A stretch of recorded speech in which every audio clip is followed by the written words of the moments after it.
Okay, so here's a summary and a sort of commentary on Chapter 2 of Think and Grow Rich, section called Faith. Faith is critical. In fact, actually, the great quote, faith is the chemist of the mind. If you have faith, everything around here processes properly. So you need it. It's required to achieve your definite chief aim. Emotions of faith, love, and sex are the three most powerful positive emotions in Napoleon Hill's opinion. Mixing them in any combination will open, as he puts it, a direct line to infinite intelligence. So this is very key.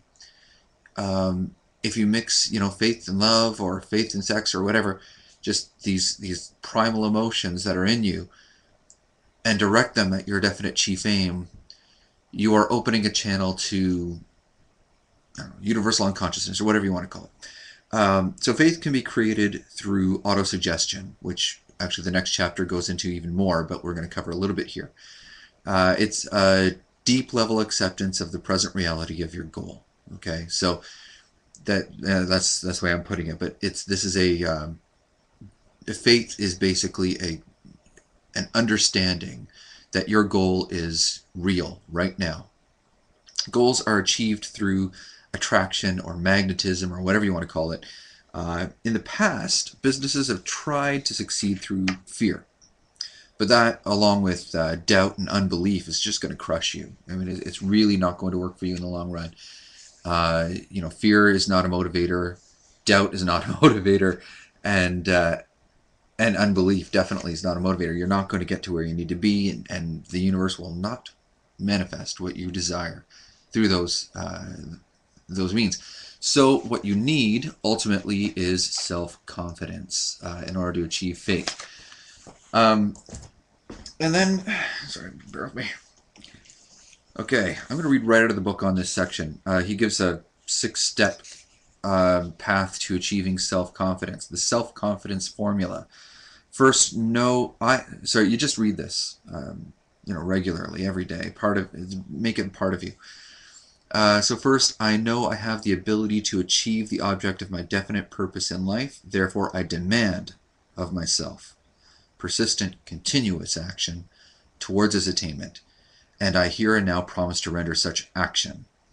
2, second, I realize that the dominant thoughts of my mind will eventually reproduce themselves in outward physical action and gradually transform themselves into physical reality. Therefore, I will concentrate my thoughts for 30 minutes daily upon the task of thinking of the person I intend to become, thereby creating in my mind a clear mental picture of that person. Third, I know that through the principle of autosuggestion, any desire that I persistently hold in my mind will eventually seek expression through some physical means of attaining the object back of it. Therefore, I will devote 10 minutes daily to demanding of myself the development of self-confidence. Fourth, I have clearly written down a description of my definite chief aim in life, and I will never stop trying until I shall have developed sufficient self-confidence for its attainment. Fifth, I fully realize that no wealth or position can long endure unless built upon truth and justice. Therefore, I will engage in no transaction that does not benefit all whom it affects. I will succeed by attracting to myself the forces I wish to use and the cooperation of other people.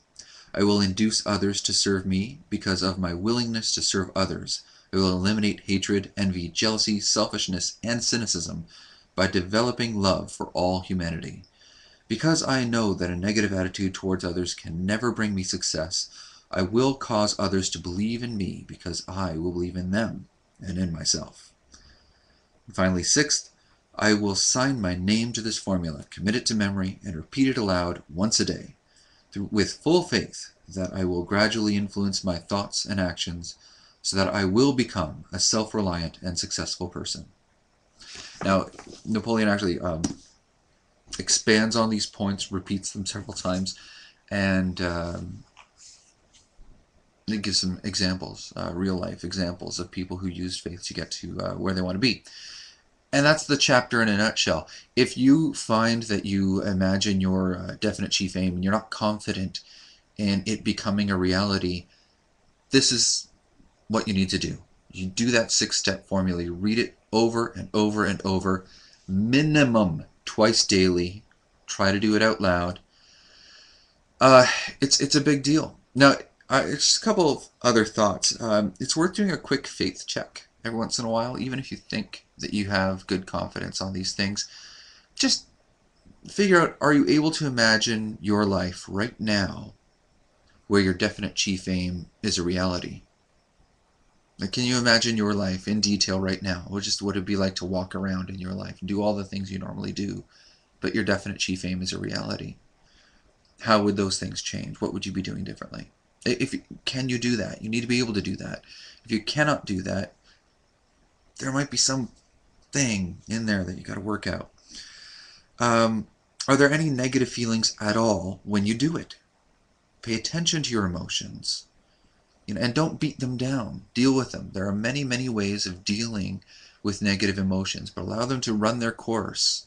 Scream at them out loud, and then focus on a more positive emotion. There's a lot of ways. I would definitely look at EFT, Emotional Freedom Technique, which is all over YouTube. You can find many references. And, this self-confidence formula, reading it twice daily, even if it doesn't feel right, say these things often enough. Let these words roll around in your head often enough. The emotions start to match. So the third, and that I came up with, and I think this is critical, when you imagine the person you have become, having realized your definite chief aim, do you like that person? That's kind of critical. If you imagine the person that you'll become having reached your definite chief aim, and there's something about that person that you don't like, imagine differently. Change it in your mind. A lot of people will do a lot of self-sabotage because they definitely want what they want, but they don't want to become the person that they imagine they would have to be to have that thing that they want. And so they sabotage themselves, and then all the while wonder why it's not happening for them. This is important. Imagine the person you're becoming, the person you are, having achieved your definite chief aim. Do you like them? Do you love them? You should. And if you don't, change it up. Just change up. Maybe your definite chief aim needs to change, but maybe just your image of who that person is. It'll make all the difference in the world. So that's it for now. Please thumbs up this video if you liked it. Please subscribe, and definitely leave a comment if you have other thoughts. Thanks. Chapter 3 coming up.